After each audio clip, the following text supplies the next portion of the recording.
Welcome to Easy Email Marketing. I'm your host, Yael Keown, mum, FIFO wife, MBA, coffee lover, survivor superfan, and creator of the email experience.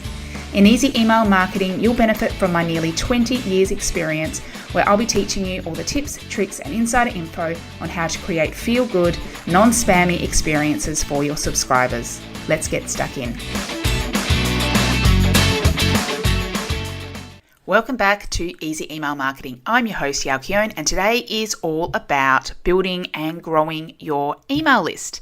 Now, if you are listening to this episode at the time of release, we are right at the beginning of September, which seems to be the time that everything seems to ramp up a bit. We're coming out of winter sports here in Australia, which has been absolutely hectic. We've also had athletics carnivals, cross countries, dance performances.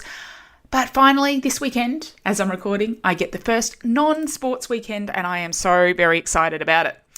In the Northern Hemisphere, you're coming out of summer, so you might be starting to think about, your projects and what work you want to achieve. We're also coming into our peak sales period. So, scarily enough, Black Friday, Cyber Monday, Christmas are just around the corner. It is also very much coming into launch season when we start to see a lot of people are launching programs or service-based businesses. Maybe you're trying to take on the last intake of clients for the year, or you might be laying the groundwork for next year. Often this is the time for masterminds to be wrapping up and starting to look at next year's intake. So it really is this time when we are going to be ramping up to sales very soon. And that means you should be growing your email list right now. So in this episode, I am going to be sharing some of the mistakes that I see businesses make when it comes to list building and how you can avoid them. So another rapid fire one, but something that hopefully is really, really helpful and you can identify one thing to improve on today. Okay, so let's get stuck in. Mistake number one is not growing your list enough. People tend to overestimate how much they are going to convert based on, they're thinking that, I've got 100 subscribers, 50 of them are going to convert. It's just not going to happen. We have unrealistic expectations about how that's going to work. So when it comes to e-commerce, the average conversion rate, according to Klaviyo, for a campaign is 0.09%. So that means for every 1,000 people on your list, you get one sale from each campaign.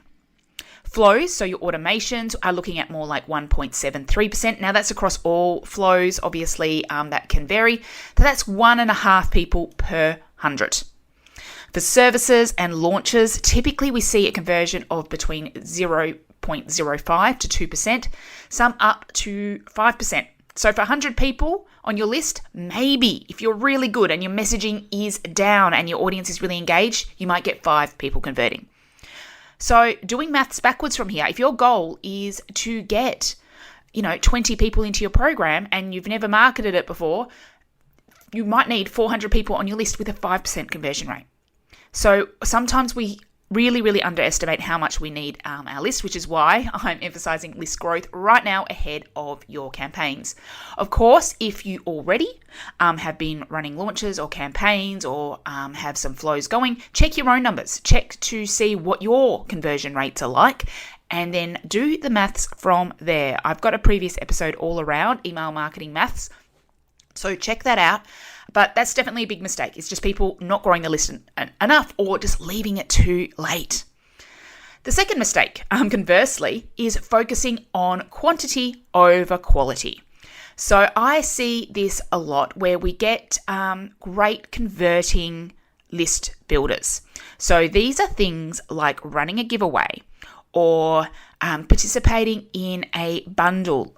Now, there is nothing wrong with using these strategies, but the key thing about these is these tend to be freebie seekers. They're not so much a quality audience. Now, there might be some high quality people in there. Our goal is to find them. So We don't want to just use only these quantity building strategies. We want to obviously be targeting towards a quality audience. So I encourage that if you are wanting to use one of these big boosters to get more subscribers, is that you do a cleanup. After they've had a period of time on your list, after you've sent them their welcome series or some engaging emails, removing people who are just not opening and who are not engaging, and then only start regularly talking to the people who are on your list. I do have a past episode as well, all about email marketing giveaways. And I think I'll be doing an episode all about bundles and summits and all those sorts of things soon. So stay tuned for that. Mistake number 3. I've said this once, I'll say it 100 times. Sign up to my newsletter. Here's the newsflash. Nobody wants your newsletter. We get so many emails. In fact, I hear it all the time. It's like, I don't want to add noise to people's inboxes. So please don't ask people to sign up to your newsletter. Please don't ask them to subscribe. Please don't ask them to get updates. That is not interesting to me.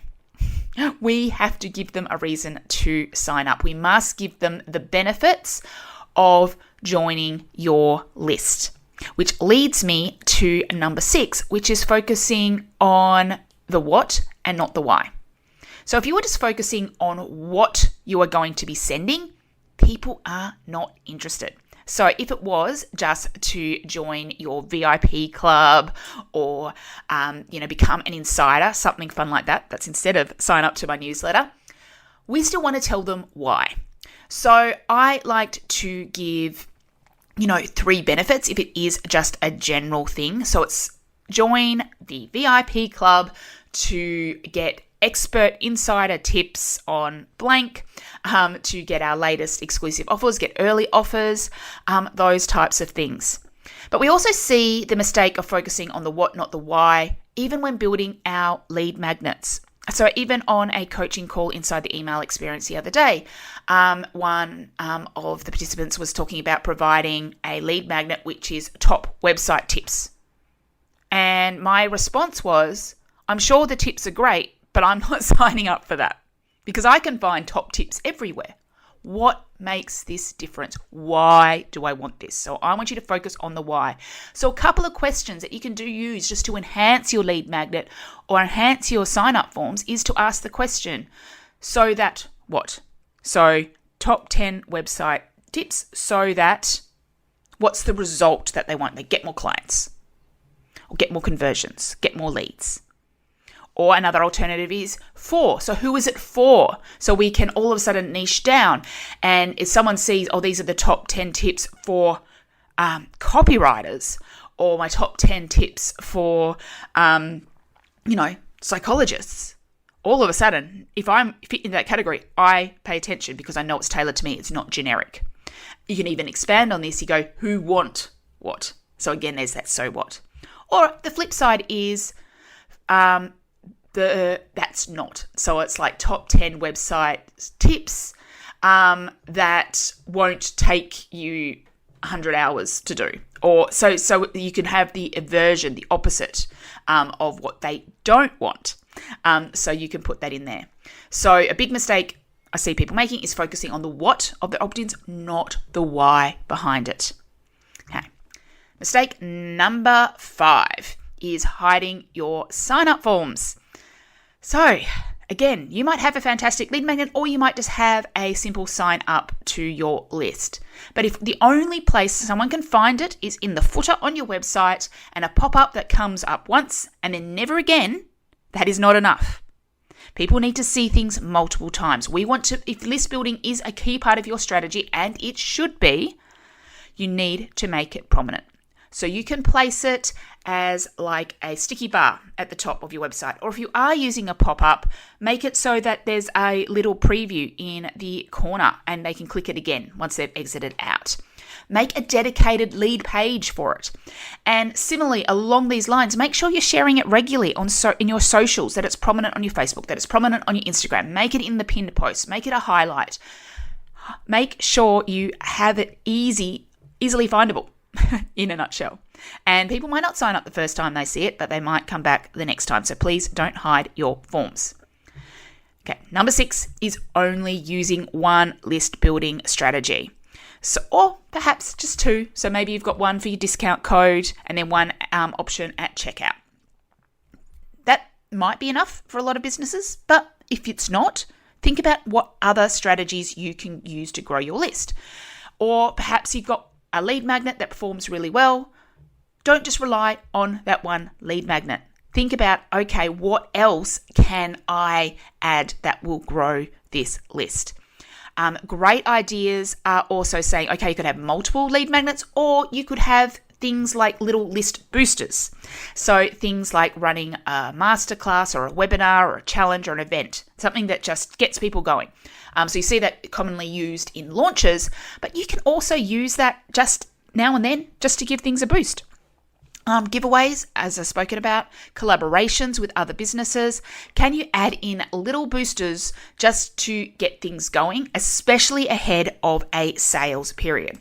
So we don't want to ever just stick to one strategy unless, of course, it's converting really well and you don't even need to think about it.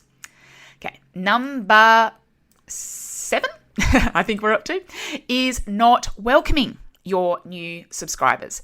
So I see this a lot as well, or it's a very generic just confirmation of them being on your list. So at first, we definitely just want to have one email going out. And this could be the most important email that you create, no pressure. Because someone's literally just given you their email address. So this is when they are most interested in hearing from you. Of course, if your sign up is for a discount code, someone's going to be going straight to their inbox and checking to get that discount code. We don't want to just deliver it on the screen. We want them to go to their inbox to get it, to get their insights.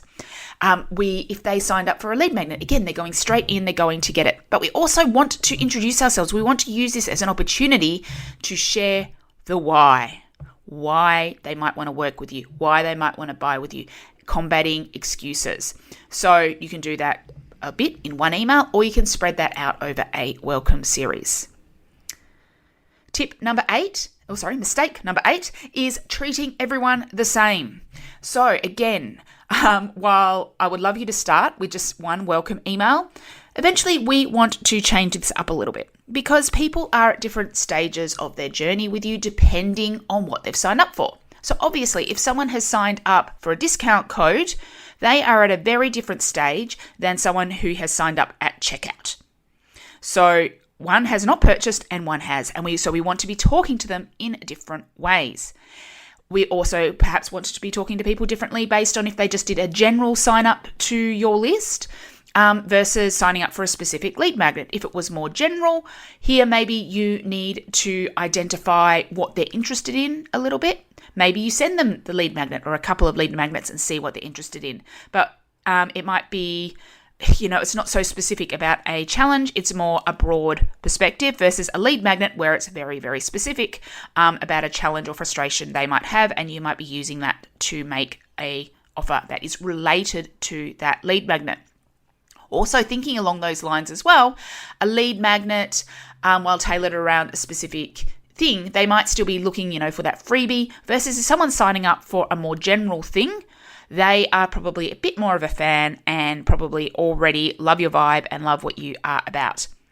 Again, also, if someone has signed up for something that's event-based, so one of these boosters, a giveaway, a bundle, we again want to talk to them differently because they have participated in this thing. If it's just something that you are running on your own, you might just want to just send stuff relating to that. If it was a masterclass, they've already had like maybe an hour of talking to you face to face, so you can get to the sales pitch a lot quicker than if it was something, again, a lead magnet. If it's like a bundle or some collaborative thing where lots of people are sending freebies out to them straight away, maybe the inbox is noisy, so maybe we want to space it out, and maybe you want to do a check-in after a month. So we don't want to treat everyone the same. We want to think about if someone has joined our list at this point, what makes the most sense for us to send to them next?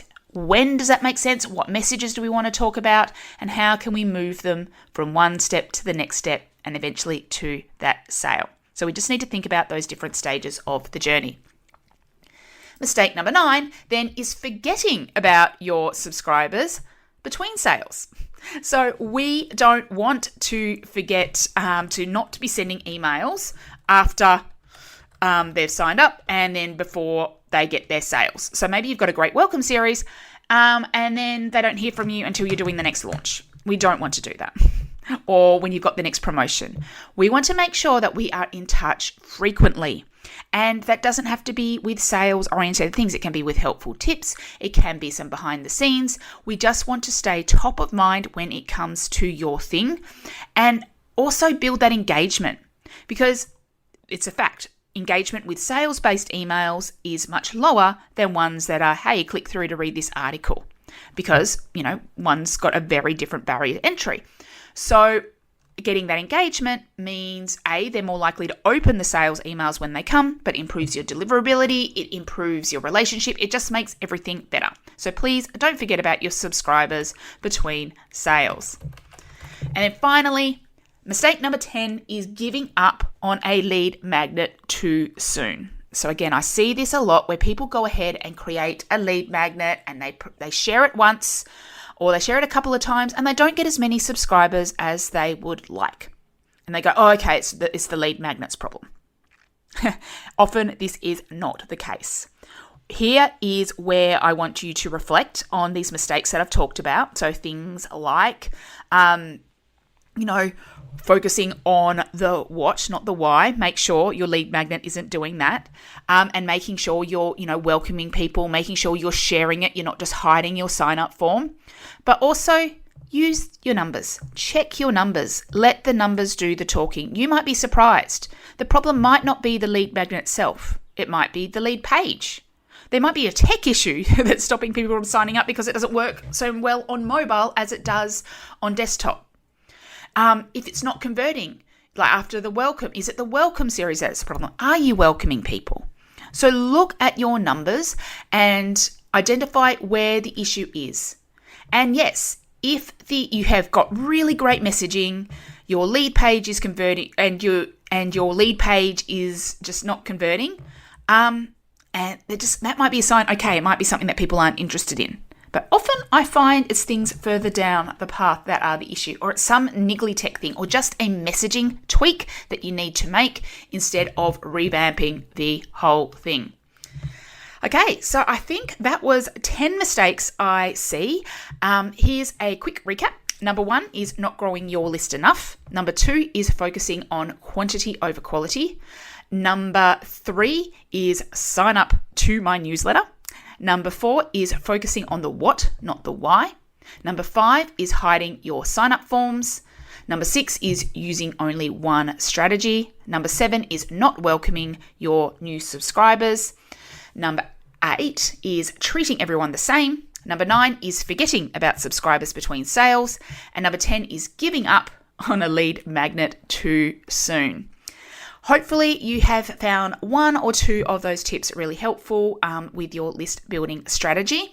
If you did want some more help, if some of this has resonated with you and you want some more practical strategies, or you want to dive deep into identifying what's going on, I do have a course called List Building Boost, which would be perfect for you. So this is where we can uncover why your list isn't growing and learn some more of the advanced list building, promotion and growth tactics. So, as I said, it's tempting to go ahead and create a brand new lead magnet anytime your list isn't growing enough, but it isn't the case. So we want to look at those numbers. So we would look through those, through your lead page, your list builder, your clicks and conversions. So we will uncover why, and then we will identify gaps and our priorities using the email marketing report card and reviewing everything. We would learn how to get in front of more people. So promote your lead magnet in front of more people. Maybe just not enough people are seeing it using my amplified marketing method. And we talk about advanced strategies like content marketing and Facebook ads. And then there are all sorts of list building strategies like quizzes, pre-recorded videos, webinars, courses, giveaways, different boosters that you can lay into your strategy. So it's called List Building Boost. You can grab that at yaelkeown.com/boost. Thank you so much for joining me today. I would love to hear from you about what you've enjoyed from this episode or what you want to know more about in future episodes. Please do let me know over on Instagram. I'm at yaelkeown, and I'll see you in the next episode. Thank you for listening to Easy Email Marketing. It's an absolute honor that you chose to listen. If you love this episode, then it would mean the world to me if you could leave a review so that others can find this podcast and make their email marketing easy too. Finally, make sure to subscribe so that you don't miss a thing. Until next time, have an awesome day and make sure to keep showing up and serving in those inboxes.